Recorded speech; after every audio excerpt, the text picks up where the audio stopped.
and somebody leaked his death certificate. You can go and read it there on the internet. And you can see that as a result of his way of eating, he had atherosclerosis all over his body. He had a stroke also already. And here he is teaching you supposedly how you should live, you know. So the Bible says that by your fruits, what? You shall know them. So be careful with that. As a result of the research I do, I get all kinds of invitations to speak all over the world. Where is this one? Anyone? Chinese? In Beijing, China. Anyone? Russia, in Moscow. Australia. Snakker, dere, norsk. Norwegian, no Norwegians here. Iceland, there's Australia again, the Adventist University in Chile, Belgium, Puerto Rico, India, and many other places, you know. So as you can see, people have been asking me about the videos and things. Contact 3ABN Australia if you're interested in getting a hold of videos and so forth. I don't make a single penny, you know, by those videos, but by acquiring them from them, you actually help them, you know, do their mission of broadcasting around the world. Just send them an email. I think that will be the best way to contact them, and just ask them that you're interested in the materials from Dr. Ramirez. There are 2 separate series that I have with them. One of them I think is like 7 programs long, and the other one is like 17 or so. Different topics, hydrotherapy, nutrition, toxins, dementia, the one we're going to be talking about, some of the research that we are doing, many different subjects there that you can get a hold of by contacting 3ABN Australia. Again, this is not 3ABN America, it's 3ABN Australia. And we were talking about this morning about the causes of depression. And I believe that this is very important. See, because if I just focus on the symptoms, I'm not helping much. For example, if I were to see a patient with a swollen leg, you know, I could give a diuretic, you know, to lose the liquid, and they're probably gonna get better. But they're probably gonna come back again with the swollen feet. Why? Because I was just dealing with the symptoms, and I was not asking a more important question, which is, what's causing that swollen feet? Is it the veins? Is it the heart? Is it the liver? Is it the kidneys? If I can pinpoint with my hand and say, this is the problem, then we can do something to reverse that problem. And in the same way, with depression, that's the way that we do it. When you diagnose a depression, there are certain well-established criteria to establish a depression. But that criteria doesn't tell you anything about the causes of the problem. It says the criteria, if you have been suffering from agitation, if you had a depressed mood, if you had been having problems sleeping, if you have been changing your appetite, if you have been thinking about negative things, about harming yourself and so forth. But those symptoms, they don't tell you anything about the cause of the problem. And that's exactly what we are using in our depression program. We are finding out the causes of the problem. And once the person reverses those causes, you see fantastic results. You know, People come to us and say, thank you, doctor, so much. You returned me my wife. You know, I had lost my wife, you know, and my son, and so forth. And you know, our depression program is a 10-day program. People come with us for 10 days. And in those 10 days, you see some remarkable results. From people that couldn't even get out of bed because they felt tired and sad and so forth, to now their energy is back, their sleeping patterns are coming back again, their thinking starts to clear up, and so forth. And what did we do? We found out the causes of the problem, and we reversed those causes. Now, Alzheimer's, if you want to get Alzheimer's, I'm going to give you the secret, okay? So take note if you're interested in getting Alzheimer's. Eat lots of sugar so that you can create lots of inflammation. We're talking about, isn't it, that on Friday, if you came on Friday. Make sure you don't sleep good. That's very important. Sleep is the time that your brain is rebuilding and recovering. And if you don't sleep enough, you harm tremendously your brain cells. Make sure you don't do any exercise. Make sure that testosterone, estradiol, and all these other important hormones are not in good levels. Vitamin D. And I can assure you, you're going to end up with something that is called type 2 Alzheimer's disease. So those mistakes repeated over and over end up harming your brain. And this is the issue. Many people may not be so clear that they're having these issues. In fact, many people that are starting to have dementia issues, they themselves don't even know it. And probably their relatives or the husband or so forth, they start to notice that something is not right with mother or with the wife or so forth. They cannot put the finger what it is, but they know something is not right. In fact, if you take that person and they get a physical exam, usually everything seems fine, you know. But not until you apply specialized tests, then you're starting to see that there are some issues with the mind of the person. And the thing of it is that we have a fantastic brain, and the way that things work, the way things communicate, it's absolutely fabulous. And the thing is that there is something that is called the amyloid plaques.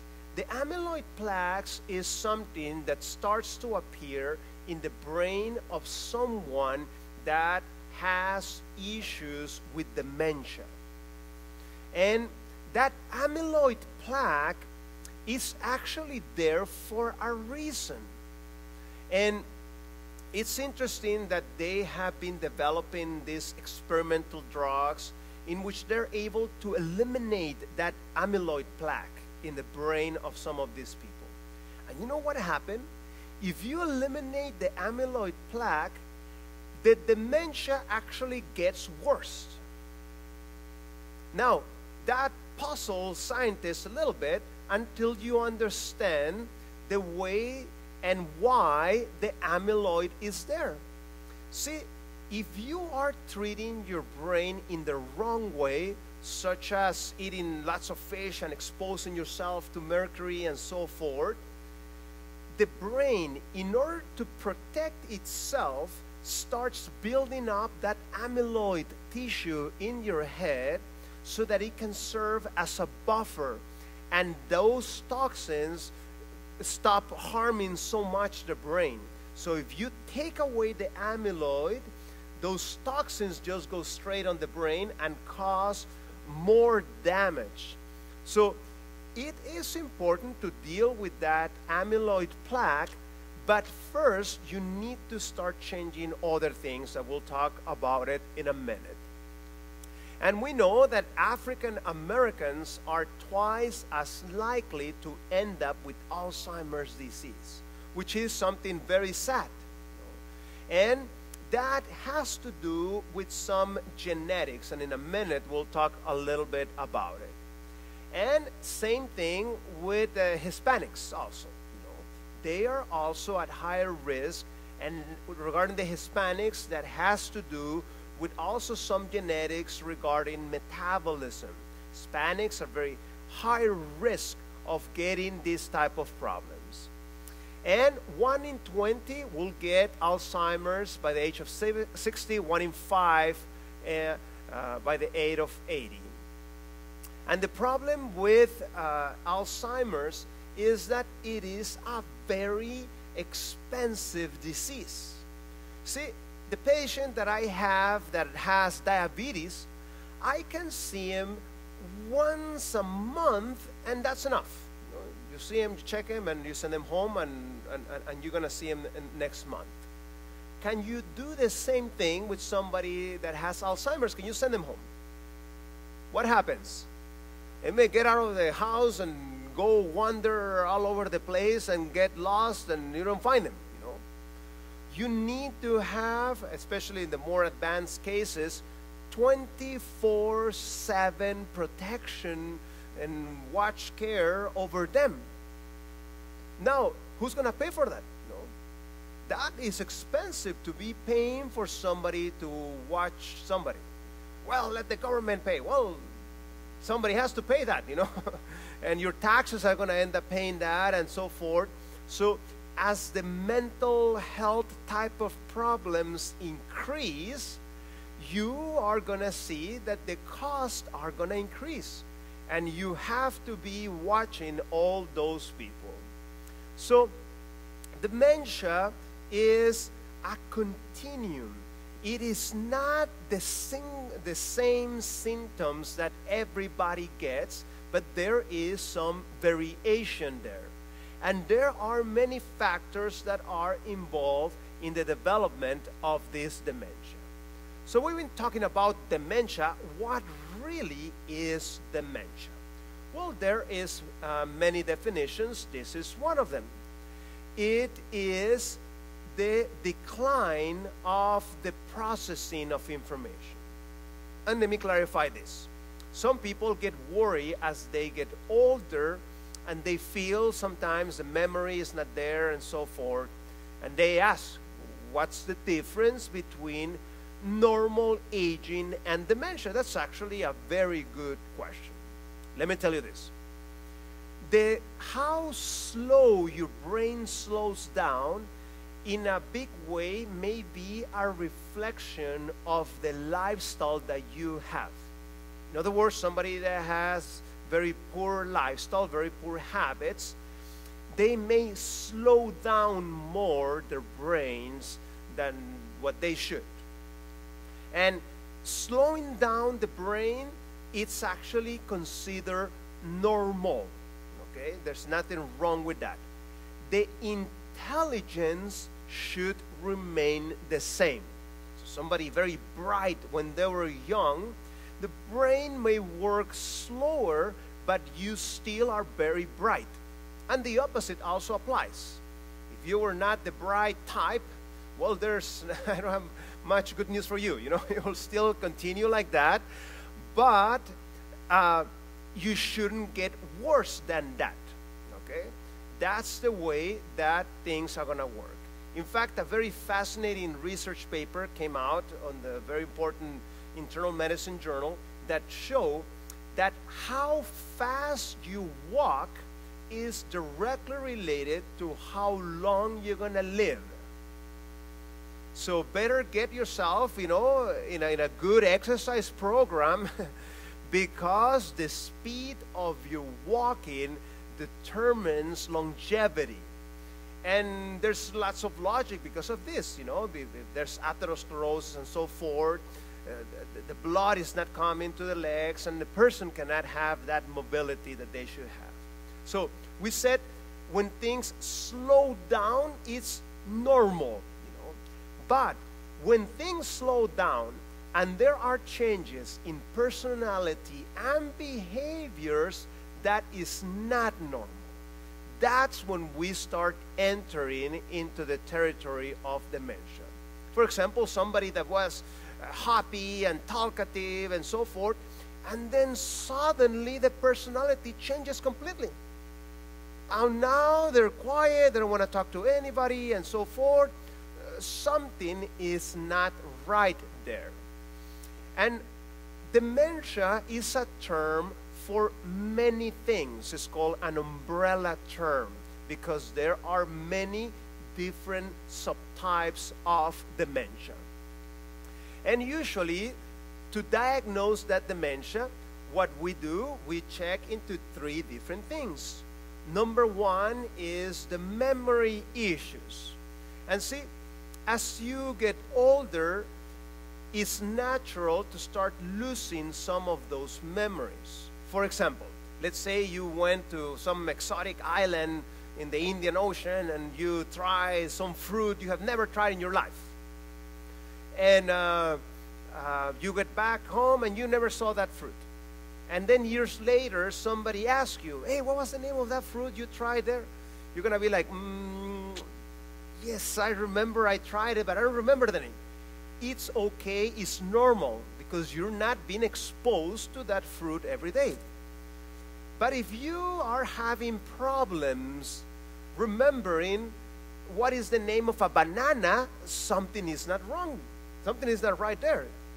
Because you are exposed constantly to bananas and so forth, you shouldn't forget this type of information. Then number two, different areas in your thinking may be affected, from the language to motor abilities to recognition to the frontal lobe part of things, the executive function, your ability to plan and see towards the future. If some or one or more of them get affected, something is not right. And finally, the issue is that with this dementia, things get worse and worse and worse once the time passes by. Now, the most popular dementia in America happens to be a dementia that is called Alzheimer's disease. That's the reason why it is so common, and you have heard so much about the famous Alzheimer's, because it tends to be the most common type of dementia. And this Alzheimer's disease goes through certain stages as things advance. First is the mild stage, and you may not even realize you have it. This is the type that I was telling you. People around you may notice something is not right. The person sometimes may even be in denial, saying, no, there's nothing wrong with me. I'm fine, and so forth. But if things don't change and you don't stop this process, you're actually going to go into the moderate type of dementia. And in this type, even though you have lived in the same community for years and years, you're going to start getting lost. You cannot even get back home. Your work gets impaired because you cannot function properly. You start forgetting even the names and the faces of your loved ones, and you can really start to see that the person is going downhill. And a very sad stage continues as the person enters into the severe type of dementia. In this type, the person may even forget how to eat. That's why you have to feed them in the mouth. They don't know they have to eat. They don't even know they have to wash themselves, dress themselves, and they're just totally dependent on other people. And not only that, some of them are so lost that they're just shouting and they don't know where they are or anything. Very, very sad stage if you have ever seen this type of dementia. Now, let me explain to you why there is some hope regarding dementia and what you can do. See, in the body, there is, in many instances, two contradictory physiological processes. Okay? For example, regarding your bones, you have some cells that actually dissolve the bone. Okay? They are destroying the bone. There's some process of remodeling and so forth. And you also have another process that builds the bone. Okay? They're like constructors, and they're living behind bone as they are advancing. Now, let me ask you this. How come some people end up with osteoporosis and some don't? Well, as we said, there are two competing mechanisms there. One building bone, the other one destroying bone. What is the condition of your bones will be determined to which of these processes you favor. Okay? In that way, either the bone destroying mechanism will win and you're going to end up with osteopenia or osteoporosis and so forth, or the bone building one wins, and then you will end up with that type of strong bones. Same story happens with processes like atherosclerosis, the buildup of that plaque around the arteries. How are you going to end up with this process? See, there are in your system mechanisms that take away the plaque from the artery. There are mechanisms that build that plaque in your arteries. How come some will end up with that stroke, with that heart attack? Depends on which of these processes ends up winning at the end of the day. The same story holds true with the Alzheimer's disease. See, in your brain, there is constant buildup of connections between one neuron and the other one. But at the same time, there is also a process destroying those connections. And some of that is normal and physiological. For example, today, as you went through the day, when you go to sleep at night, your brain is going to be checked, especially when you're sleeping, and some of those connections are going to become more permanent. Something interesting that you heard here in the seminar, for example, is going to become permanent memory. And if somebody asks you next week or in a month, you're probably going to remember some of those pieces of information. But some of those pieces of information that may not caught your attention so much and so forth, your brain is going to forget those things. Those synapses destroying processes will destroy that, and you no longer will be able to remember those things. Now, have you ever heard about those people that have these super memories? Have you heard about it? The guys can sit down and read a phone book and remember it. Amazing memories that they have.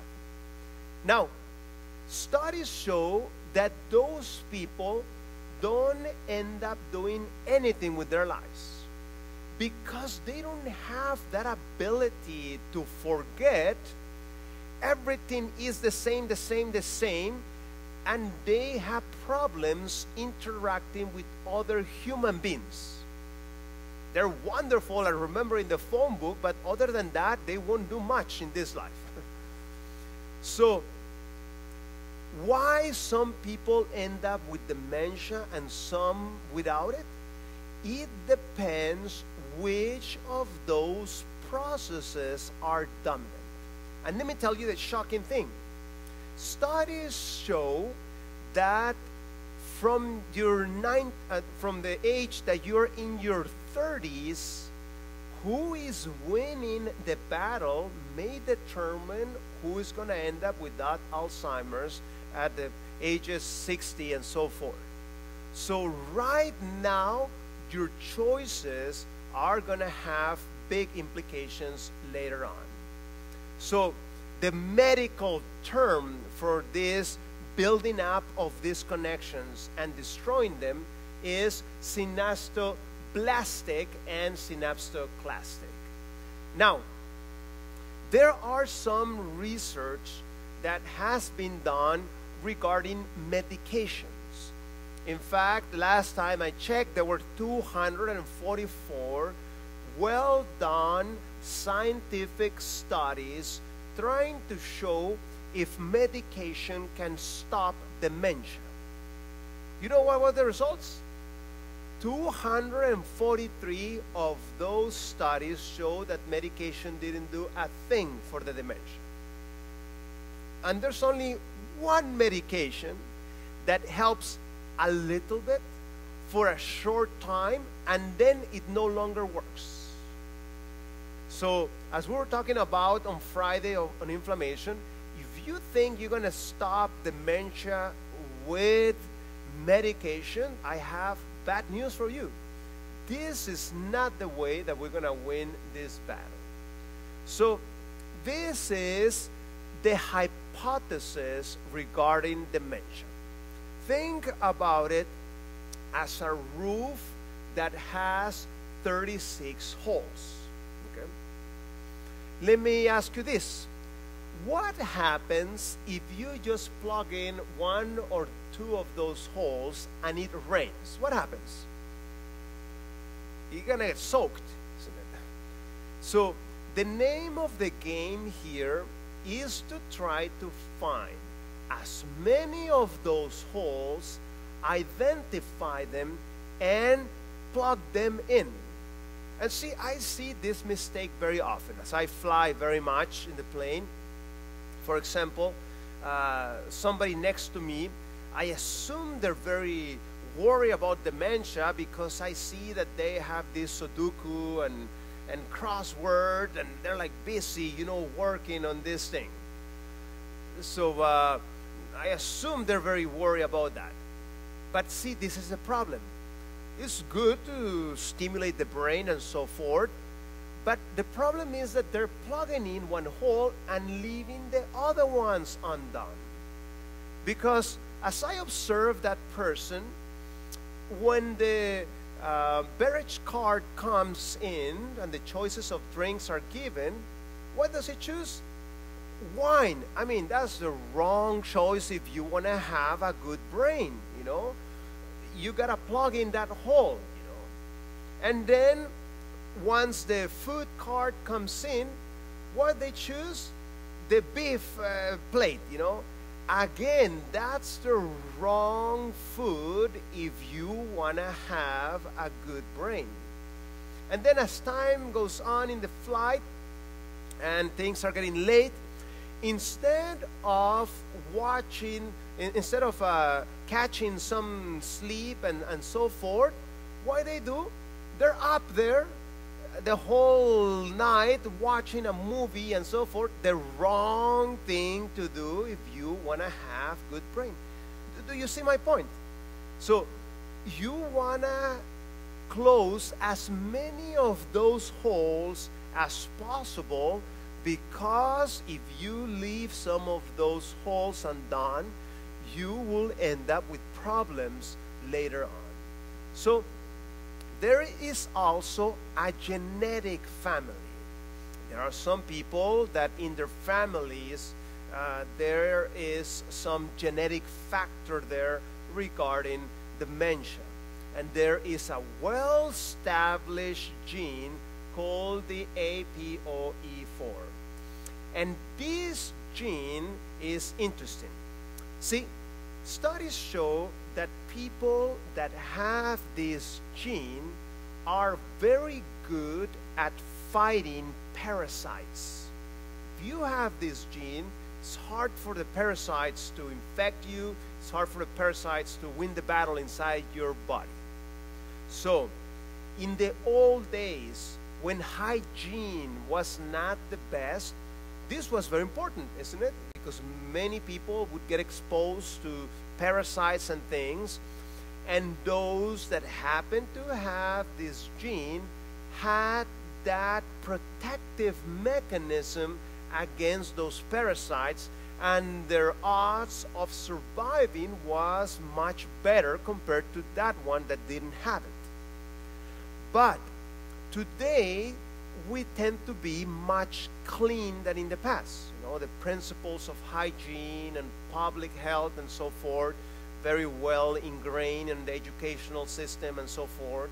So people choose better regarding hygiene. But those people that have that gene actually create very much inflammation in their bodies. On Friday we're talking about this for those that missed it. And because those bodies create very much inflammation, they're able to respond to those parasitic infections much better than the average person. But because they create so much inflammation, as we talked about on Friday, that chronic type of inflammation creates all kinds of problems, including higher probability of ending up with dementia. In fact, if your father and your mother inherit you this gene, you actually can end up with dementia in your 40s. That's how much inflammation has an impact on that. And another common denominator is insulin resistance. Okay? Insulin resistance means that the insulin in your body is not able to do its job properly, and you end up with diabetes and so forth. And we know that a common denominator in most of the dementias is that there is insulin resistance in the brain. That's the reason why somebody with diabetes is at a much higher risk for dementia than somebody that does not have the diabetes. That's why you need to be very disciplined with your diabetes if you happen to have diabetes, because of that increased risk. So, number one thing that we need to do, we need to try to find out what type of dementia the person may have. Not all the dementias are the same. There are different subtypes of dementia. So identify what type and make the changes. Let me just go in a brief way. What are these different types of dementia? You have the type 1 or inflammatory. This one we know that is very much related to inflammation. These people tend to have that gene, that APOE4 gene. And these people tend to present that dementia in an amnesic form. They forget about things very much. So what do we need to do with this type of dementia? Well, as we were talking about on Friday, try to find what is the cause of that inflammation. And we've talked very much about it, isn't it, on Friday about it. Is it the diet? Is it because of the sun exposure? Is it because of toxins? Is it because the genetic factor? Whatever may be the cause there, you need to find it and make the pertinent changes. And they tend to improve in a matter of 6 months if you make the changes. And then you have the type 2, in which the person thinks there's nothing wrong with them. Oh, the others are the problem. I don't have anything wrong with me. Okay? They come in a very much denial type of things. And these people, usually the issue is that things that support the growth of those connections in the brain, it's missing those things. And therefore, those connections in the brain are not working properly. such as problems in vitamin D, such as problems at the level of the hormones, such as a thyroid problem. You have to deal with those problems. And in parentheses, this is one of the problems.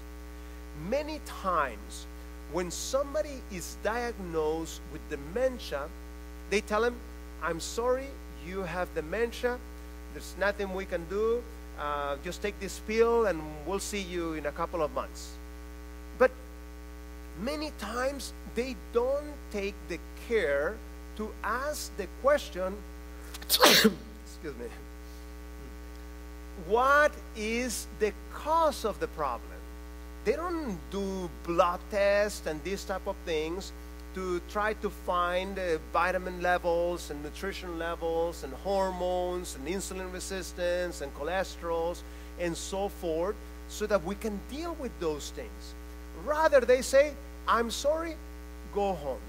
And in that way, you don't find the root cause of the problem. And these people, if you make an imaging study, you will see that the part of the brain related to memory, the hippocampus, is starting to atrophy. And then you have the 1.5, also known as glycotoxic, and this one is the one that has the insulin resistance very much marked. These people that have this diabetes, they need to definitely do a very radical lifestyle change and switch to that plant-based diet, low glycemic type of diet, in order for that diabetes to improve, in order for that weight to come down. And those people also present with amnesia, with forgetting things. And then you have the type 3, and this one is one that usually comes with depression. The dementia and the depression are coming together. What do you do for this one? Well, you have to deal with the depression. You need to do like the program that we are doing to deal with that depression. And these persons have an issue, especially with the frontal lobe. When they're doing mathematics, when they are checking their numbers in their budget and so forth, they have problems with that. And usually these people, if they have a stressful situation, the dementia gets worse. And usually, if you happen to do an imaging study on these people, the report is going to be an atypical Alzheimer's. It's not the common pattern on imaging. So today we have lots of technology to help us put our fingers and to help us identify the causes of the problem, such as MRIs, such as blood tests in which we can measure the vitamin B12, the thyroid, the hormones, in which we can check cholesterols and all these things. And these tests help us understand the condition in the body. So, as I said, the name of the game is to identify as many of these causes as possible and to make those changes. And sometimes this needs to be a repetition. We identify some things, we send them home, and then they come back. We need to recheck again to make sure we caught all of them, or we may be able to identify some new ones. And if the person is not improving, we check again to make sure everything is supposed to be as it is. So when we're talking about correcting some of these things, we're not just talking about normal ranges, we're talking about ideal ranges. Just as an example, when we talk about vitamin D, is usually around 30 when they say that's normal. We don't like it there. We actually like to have it higher normal, which would be around 40 to 50. Okay? And some people say, well, how do I know if my vitamin D is low? Well, unfortunately, as a doctor, I cannot tell you that. I need the help of the laboratory so that I can know where you're at with the vitamin D. If you take too much vitamin D, it may be potentially toxic. And there is a saying in Spanish that is very wise that says, depending on the size of the frog is the size of the rock you grab. If it's a big toad, you better grab a big stone. Okay? If it's a little frog, little stone will do it.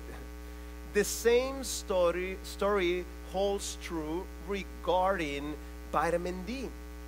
See, if your vitamin D is very low and you're just taking low dosage of vitamin D, I can tell you it's not going to go up. You need the prescription type 10,000 units or more to help you get it up there. But if you don't need that, you may potentially cause harm. That's why you need to base these decisions upon what is the levels in your body. And it is amazing to see what happens when the person starts to plug in those holes there in their causes of dementia. And this is not some crazy idea. There are major universities around the world are doing fabulous research regarding this, such as Cornell University, such as UC University, such as UCLA, and so forth. And there is so much published work showing how those people with dementia were able to stop that process. So what are we going to do? Here are some of the most popular holes in the roof. So try to find out if you have it and make the changes. Number one, you have to optimize your diet. What do you need? You're going to need a whole foods, plant-based diet. And this is the issue. Fascinating study, Harvard University nurses study. Michael Greger has a fabulous video. Just Google the words nutrition facts, cigarettes, and eggs. The following study show that people that use eggs is as equivalent as smoking at the atherosclerotic plaque formation. Huge study, this one. A bunch of nurses that Harvard University did this study. And in fact, watch the video that I'm telling you. When the results came from that study, immediately the egg board started to contact their friends to write a rebuttal against the study. And you know, even these people said, no, there's nothing wrong with this study. I'm sorry, I cannot write a rebuttal against something that is well done. You know what the egg industry did? They went ahead and hacked the account of a professor and then wrote a letter supposedly that professor wrote. And then once this professor came from vacation, he said, I don't know what you guys are talking about. I never wrote anything about that. They literally hack at an account to justify that. And the thing of it is that if you have issues with your cholesterol, and that creates that plaque that is forming together with the inflammation, your brain cells are extremely sensitive to oxygen. That's the reason why if somebody stops breathing for a few minutes, what happens to the brain? You actually create permanent brain damage, because your brain uses about 3/4 of all the oxygen in your whole body. So if you start having a little bit of atherosclerosis, it's a big deal for the brain, because they need so much oxygen and nutrition. A little bit of decrease and they're not getting that nutrition, you're causing a metabolic mess in that brain as a result of that. Or also, if you having a high lipid diet, see, when you study the physiology, how lipids are digested, lipids go into your bloodstream, and then they are processed. So when somebody is having a high fat diet, the blood circulation in the body becomes like the traffic of Chicago. Not the most movable one, isn't it? So you can literally see, you get something that is called the Rolleau effect, in which the cells stick to each other and circulate very slowly. And there are people that may come to the hospital and we check their oxygen levels, and their oxygen levels are beyond normal, because if the circulation of the blood is decreased, not enough oxygen is circulating in the body, and the one that suffers the most is going to be your brain. So we want to try to eliminate as much as possible those simple carbohydrates, and we want to eat foods that will stop inflammation. Again, on Friday, isn't it, we're talking about that.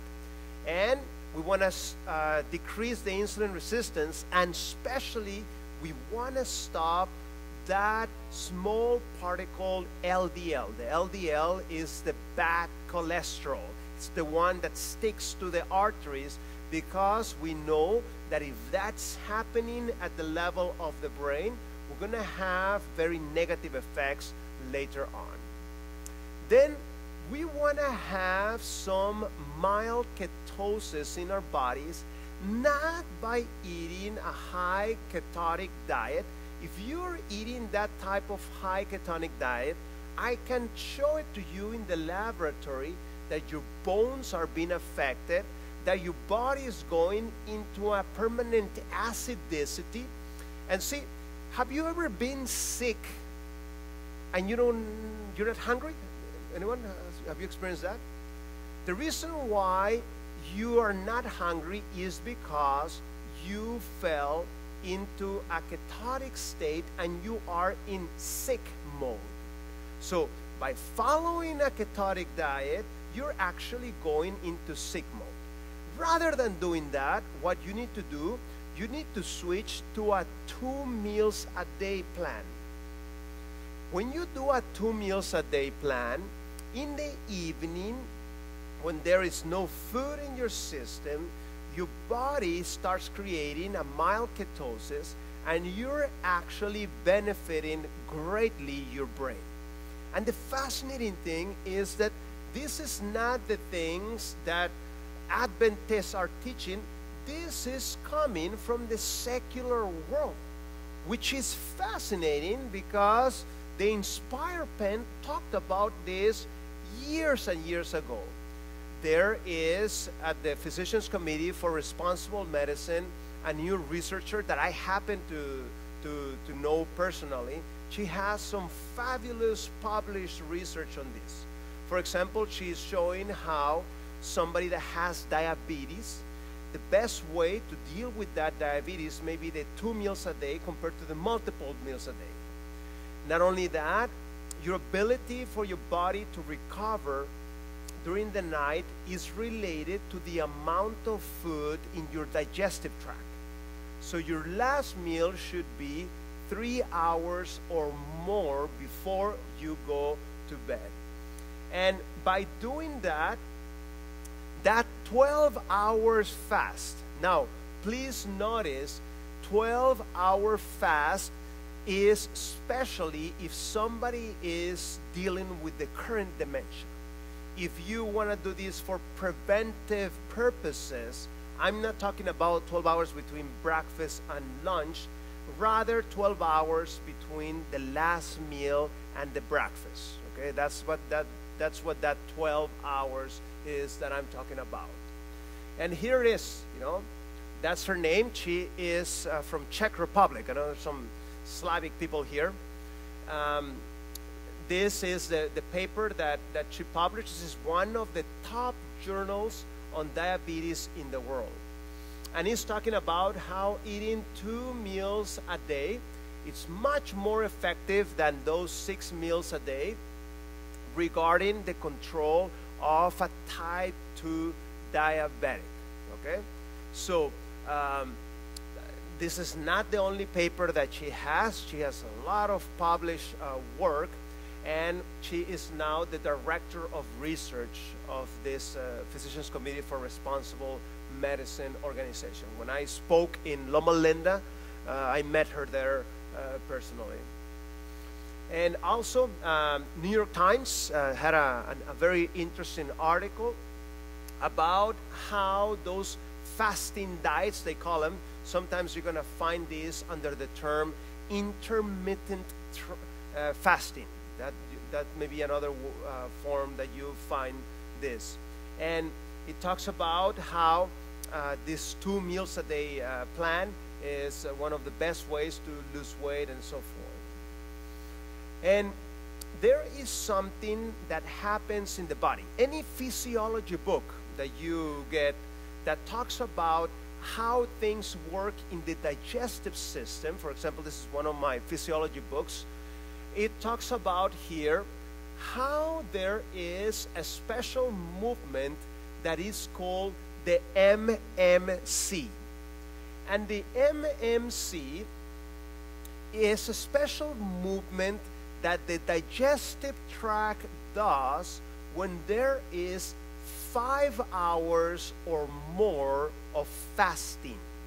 So if you're putting food before 5 or 6 hours in your system, this MMC movement does not take place. And this MMC movement of your digestive tract is for the purpose of cleansing and regeneration.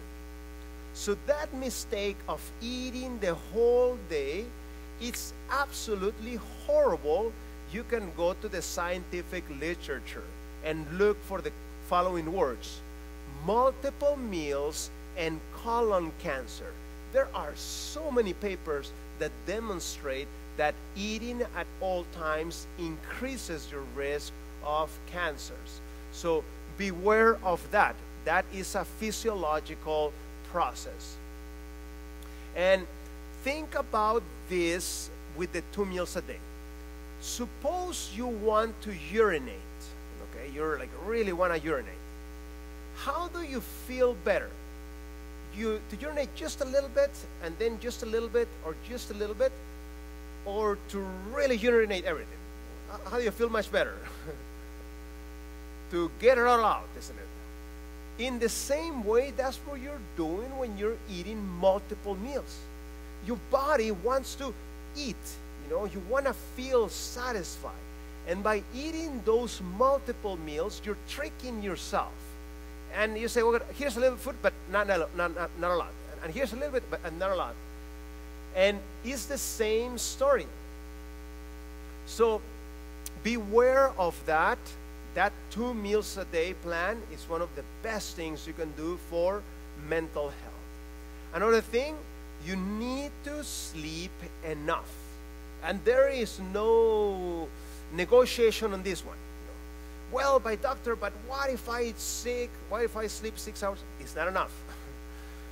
7 hours for some people may be enough. Okay? But less than that, beware of that. So the reason why we want to have good sleep is because we want to have good levels of melatonin. And melatonin is the most powerful antioxidant that you can have. And that melatonin is going to help the body recover at night. Make sure that you're sleeping in a dark room, free of noises and so forth. And this study just came out a couple of months ago. You can find it in my Twitter. Remember I showed you my Twitter? You can find all these studies there, by the way. And it says, finish your sleep, else your brain begins to what? To eat itself literally. That's what happens when somebody doesn't eat doesn't sleep enough, and that's why the risk of dementia is increased. So don't compromise in this principle. Let me share with you this little testimony. When I went to medical school, is medical school easy or hard? It's pretty hard, I can tell you. I've been there. I slept every single night. I did not compromise on this principle. So how do I do it, Well, what I did, I would go to bed early and wake up early.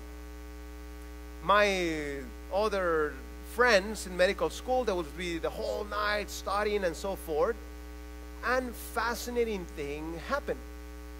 By the time that we finished medical school, thank to God, I finished first place in my class. Fascinating, even though I was sleeping more than them.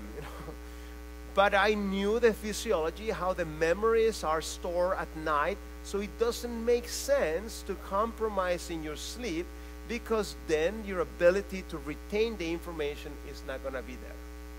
Another thing that you need to do, physical exercise. And the thing is that life today is just too easy. See, I had the opportunity of spending some time in Africa. And in Africa, you see how life is constant activity. Where I went outside of the city, there was no markets to buy money, to buy food. So what did the people eat? Anyone? You gotta cultivate your own food. Every single home, even the pastor, every single home around their home was a big field. And they know if they don't cultivate, they don't eat. There's no way you can eat if you don't cultivate. So here they are, hours and hours every day working there. Where I went, there was no running water. So where do the people get their water? You would see them there with their bucket walking for miles to the river, to the pump, to wherever source of water, and then coming back. Where I went, there was no gas, there was no electricity. How did the people cook? You would see them there with their axe, walking for miles to cut a piece of wood there and then bring it back home to cook. Man, their life was just constant physical activity. And then here I tell the patient, I want you to do 30 minutes of exercise. What do they say? 30 minutes of exercise. Man, that would be vacation for these people in Africa, to do only 30 minutes of activity. See, life is too easy here, and you get yourself in big trouble. In fact, studies show that if you're the type of person that says, well, I'm just going to do my walk in the morning and then I'll sit down the whole day, mistake of mistakes. Studies show that you will create inflammation with that type of behavior. In fact, what you need to do, you need to be constantly physically active throughout the day. See, because of my work involves lots of computer and so forth, what I do, I have a standing desk. In fact, I was the very first one in my office that did that. Another one saw it and then copied me. And another one saw it and copied me. And another one saw it and copied me. And one of the persons that copied me went to Amazing Facts to work and brought his desk. And they saw him there, and they like it so much, everybody now in Amazing Facts has a standing desk. So you need to try it out. And if you don't have one, just get a bunch of books and make your own. And in that way, you're able to be standing the whole day. And also, don't think yourself that just walking is enough. See, we're not like those people that I observe in Africa. Those people are constantly using their upper body. Today, we don't use our upper body. We're not carrying heavy things and so forth. So you need to make sure you do some sort of exercise for your upper body. Okay? don't let your muscles go waste. Because as you are doing that movement, that's what's going to bring that oxygen and nutrition to that brain. And also, this one is very important. One of the most harmful things that you can ever do for your brain, it's called retirement. Man, that's the worst of the worst you can do. And you know that very well. You may have seen some people. They retire, and what happened to their health? They go downhill. So if you are at that stage in life and so forth, make sure you find yourself some trouble. Okay? You make sure that you volunteer, you use your time wisely. Just sitting down and watching TV, that's the worst thing you can do in your brain. Because this is the principle. In your body, things respond according to the need. If you want to have big muscles, you need to put what? Challenge that muscle, then the muscle grows. In the same way, a brain that doesn't feel that you need it, it's going to atrophy. So you have to challenge your brain, and especially the frontal lobe of your brain. And you have different options. One of them is to read the book of Proverbs, is to interpret Proverbs. Interpreting Proverbs is something that helps the brain grow. Also, study prophecy. Prophecy is what is called abstract thinking. When you're reading that some beasts are coming out of the ocean, are you seeing that with your eyes? No. You have to use your brain and your imagination to see that. You are doing active abstract thinking when you are doing this type of studies. So make sure that you do things that stimulate that frontal lobe so that the cells in your brain and the connections in the brain feel the need to continue existing. Another important factor, homocysteine. You can be on a full plant-based diet and be low in your vitamin B12, and that's going to shoot that homocysteine, and that will stimulate atherosclerosis in your brain. So make sure that you are checking your vitamin B12 and that it is in optimum level. So vitamin B12, unless it's a very advanced deficiency, I cannot, as a doctor, see if you have one. I have to measure this in blood. Beware of that. Sometimes people may even have parasites, and the parasites are eating your vitamin B12. Sometimes the people have the wrong type of eating habits, as I was talking about, eating the whole day. That damages your stomach. It requires you to take this type of medication like the Nexus and this omeprazole and so forth that blocks the acidity in your stomach, and you can be on a high vitamin B12 meat type of diet and develop a deficiency of vitamin B12 because the body cannot absorb that B12. So beware of that. Treat well your stomach. Switch to that 2 meals a day so that your stomach can heal and you can absorb that vitamin B12 correctly. There's a measurement called the C-reactive protein, and that is a measurement of inflammation, especially the one that is called ultra-sensitive C-reactive protein. That's the one that tells me what's the level of inflammation. We want to decrease that inflammation to less than 1. And there's another marker, the albumin to globulin. We want to have a 1.5 or higher there. And we want to have as a goal a hemoglobin A1C, that's for diabetics, of less than 5.5. How are we going to achieve that? The plant-based diet. Or you can actually measure the insulin directly. And we need to make sure that the hormones are at good levels. If there is an imbalance of these hormones, the synapses of the brain will start to break down. That's why beware of that.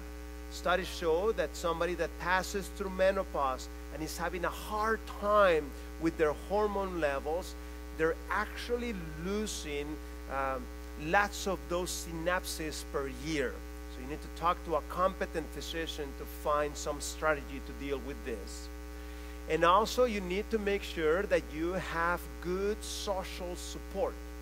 And that's the advantage, and that's why studies show that people that come to a regular religious service, they get benefits from this. See, we live in a world that is too independent. In the old days, you had 2, 3 generations living under the same household, and in that way you would be social and so forth. Today, people don't have connections. You don't know who your neighbor is, and people are constantly changing jobs and moving from this place to the other one. And a church provides that type of nourishment. Apart from the spiritual aspect of things, the social aspect, where you come here and people ask, how are you doing? And you get connections and you do follow-ups at home and so forth with other people and friends. This type of social networking is very good for your brain. And this is the irony of ironies. Cities like Chicago, humongous cities, you have lots of lonely people. I mean, what a contradictory, isn't it? Contradiction. So you need to make sure you're having that nice social support. And for example, in this study from Alameda County, it was found that those people that participate in church-sponsored activities, they had less stress over finances, their health was much better compared to those people that were not interested in spiritual things. Or this other study published in the literature that showed that those people that attended to religious services, that prayed or read their Bible regularly, had lower blood pressure compared to those that didn't. Or this one that showed that those people that were attending to religious services had less the probability of dying compared to those that didn't. Or this other one that show there's an important marker, the IL-6, which by the way is also a marker of dementia. Those people that have this marker out of place are at increased risk of dementia. Those people that attend those religious services, they had that marker of immunity better compared to those that didn't. Or this one, published also in the scientific literature, that was showing that those people that had that spiritual factor in their lives had less suicides, less alcohol and drug abuse, less criminal behavior, less divorces, and better marital satisfaction.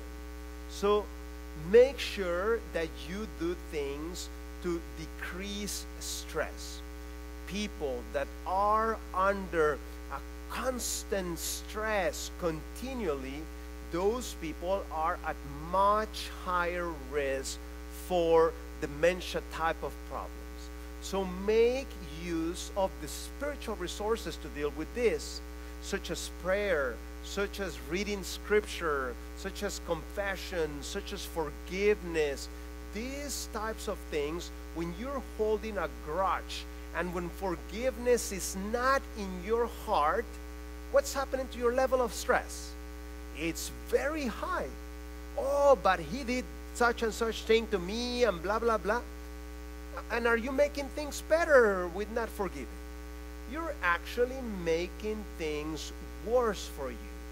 You have to learn to forgive. And sometimes you may even need to bring some other neutral party to the equation there to help you deal with that. So make sure you write the letter, you make the phone call. There is no need to be carrying that hate and unforgiveness in your heart. And what we do in our program is that we teach people how their brain and thinking works. And this is the way your brain works. See, the emotional results, if you're going to be angry, if you're going to be happy, if you're going to be worried, and what type of emotional response you're going to get is not dependent on the activating events that we are facing. What do I mean by activating events? Every single moment of time, we're getting activating events. You fall down and you break your pants. You go to work and your boss gives you a rebuke even though you didn't do anything wrong. You're cooking and you burn your food. Every single day and moment, we're getting activating events. Now think about it. I can have 10 people here looking at the same situation. How come they respond so different to the same situation? For some may make a big deal about it. For others, it's nothing when they saw that. How come the emotional response is so different? Because this is the way that your brain works. Activating event does not determine emotional consequence. Rather, the belief system that you have combined with the activating event is what determines the emotional consequence. In other words, let me put you an example. Let's say that I believe that nobody should call me after 10 p.m. at night.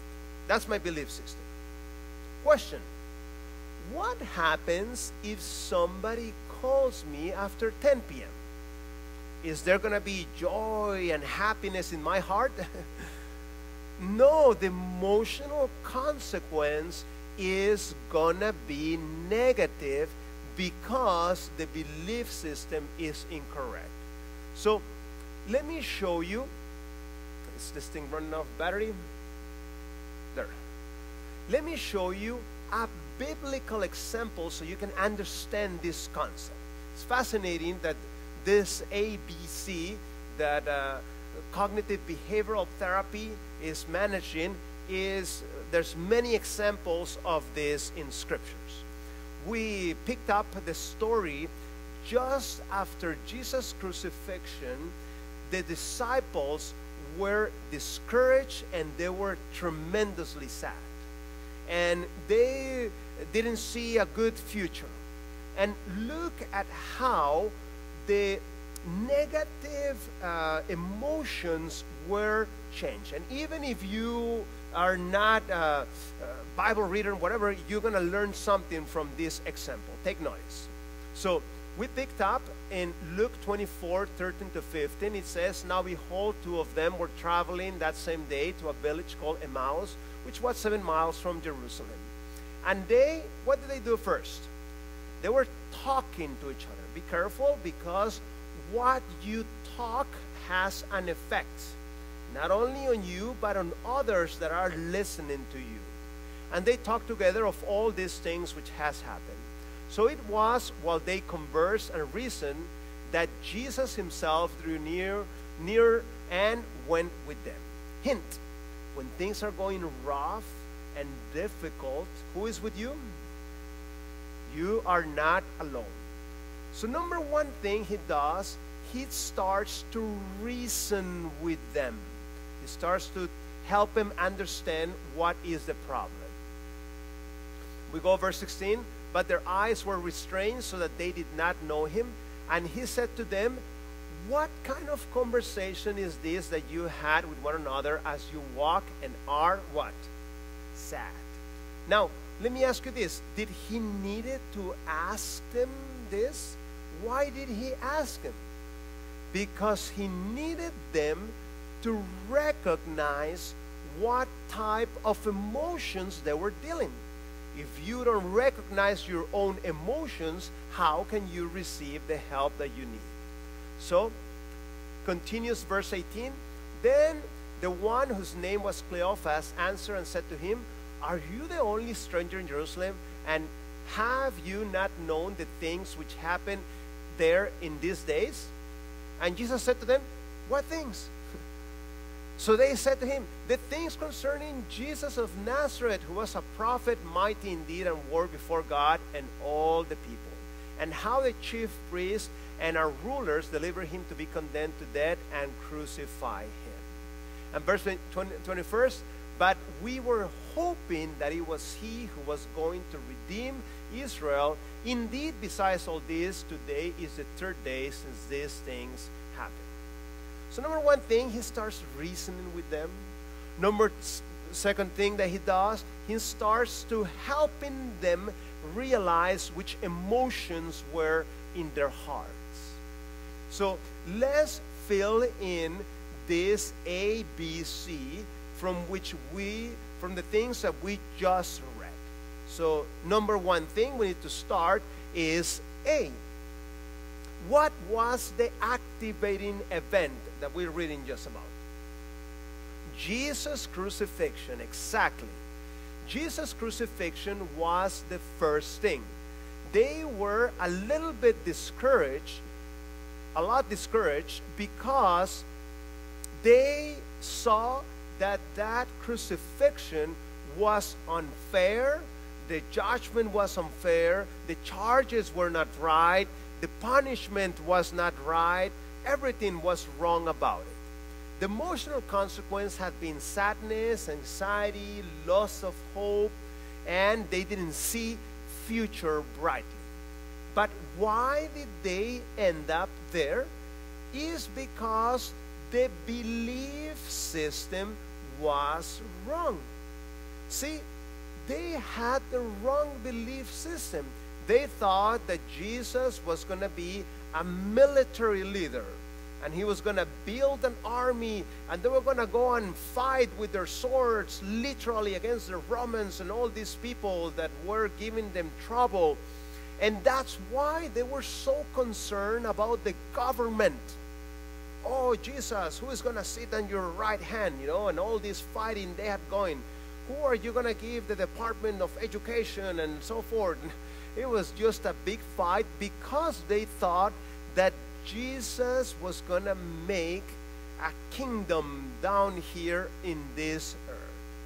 So, what did Jesus do to correct this issue? He used the remedy of spirituality. And we read about it in Luke 24:26. And he starts saying, ought not the Christ to have suffered these things and to enter into his glories? And beginning at where?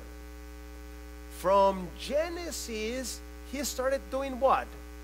Giving them a Bible study, showing them what the prophecies were really talking about him. And beginning at Moses and all the prophets, he expounded to them in all the scriptures the thing concerning himself. And continues on verse 31, then their eyes were open and they knew him. And he vanished from their sight. And they say to one another, did not our heart burn within us while he talked to us on the road and while he opened the scriptures to us? So they rose up that very hour and returned to Jerusalem.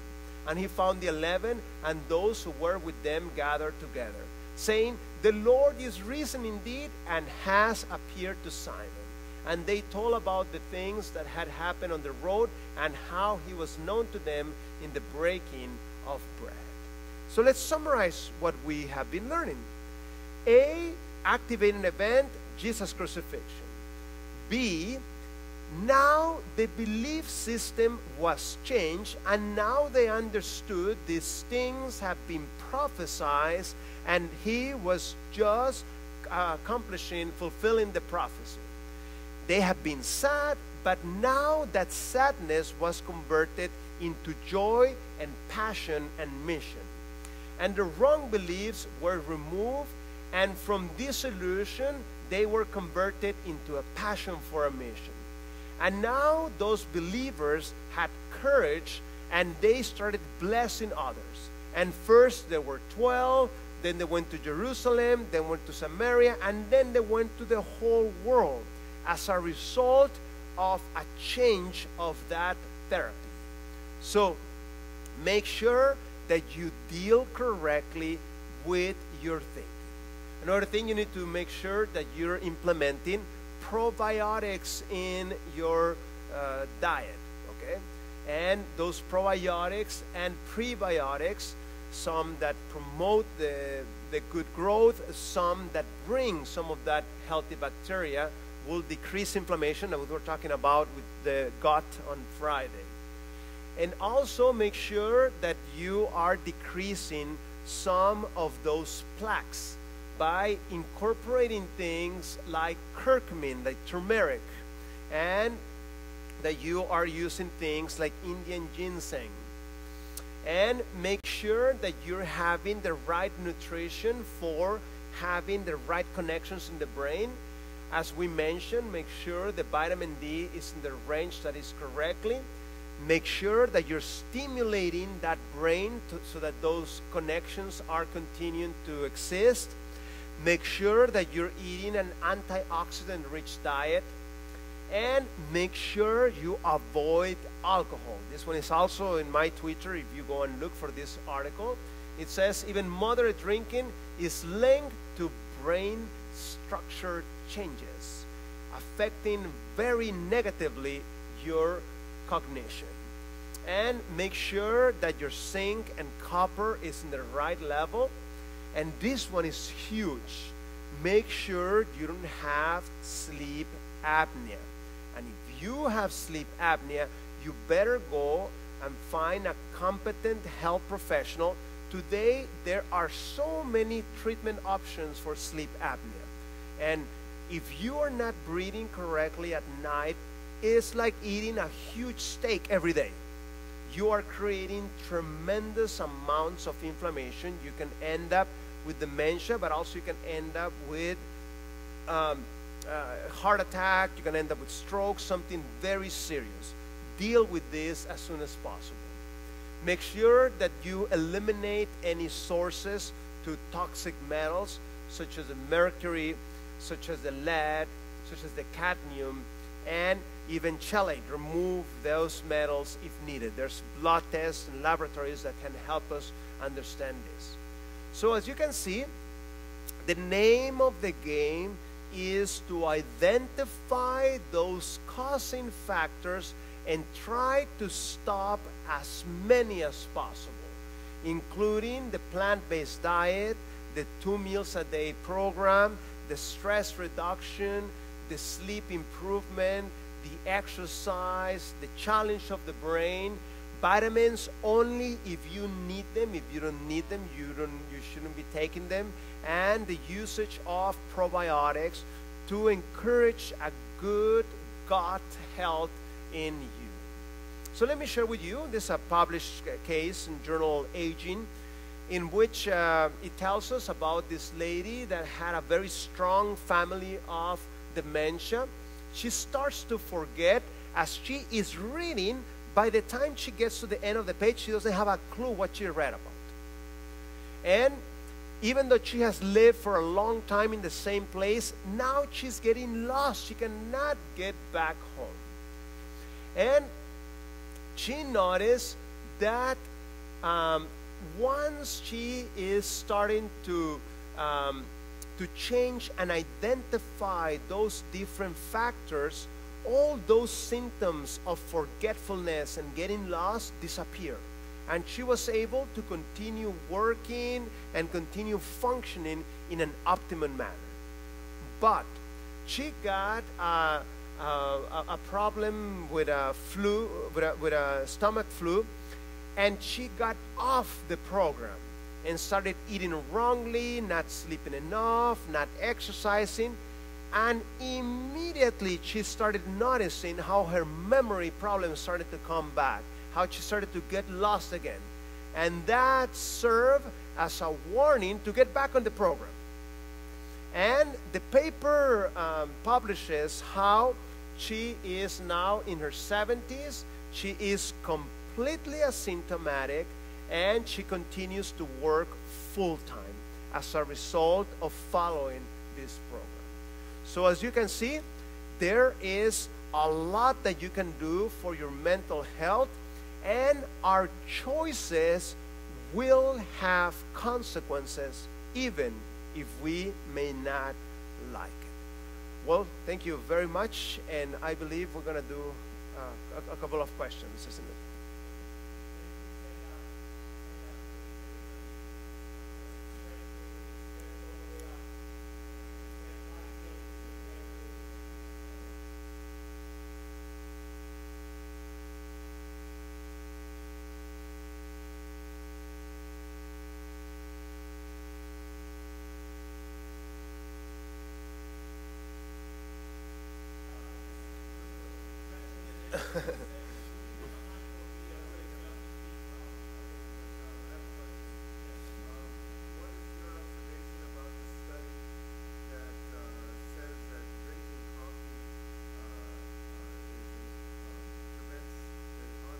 Alzheimer's, that's right.